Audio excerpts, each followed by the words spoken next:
Hindi naman nila siguro tayo sasaktan, ano? Ano kayang ginagawa nila dito?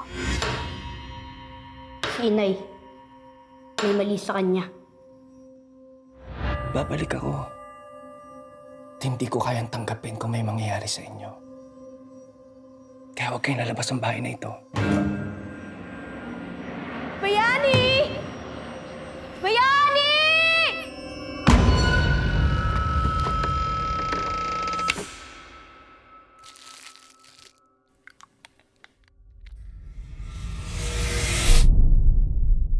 Huwag kang matakot, Tala. Paano kung hindi bumalik si Itay? Kung lumala ang sakit ninyo, kailangan na natin ng tulong. Maghihintay tayo dito. Pero hindi mo ba naisip ang posibilidad na pakapatay na si Itay?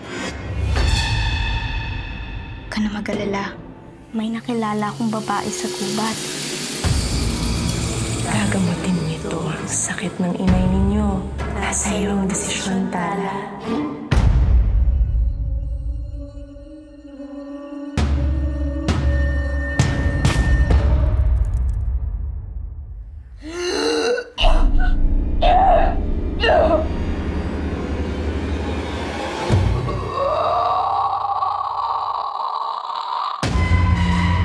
Anong ginawa mo kay Inay? Niloloko mo lang ako.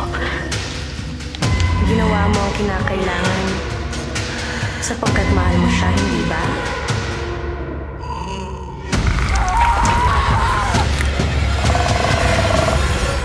Kung kinakailangan mo ako muli, alam mo kung saan ako hahanapin.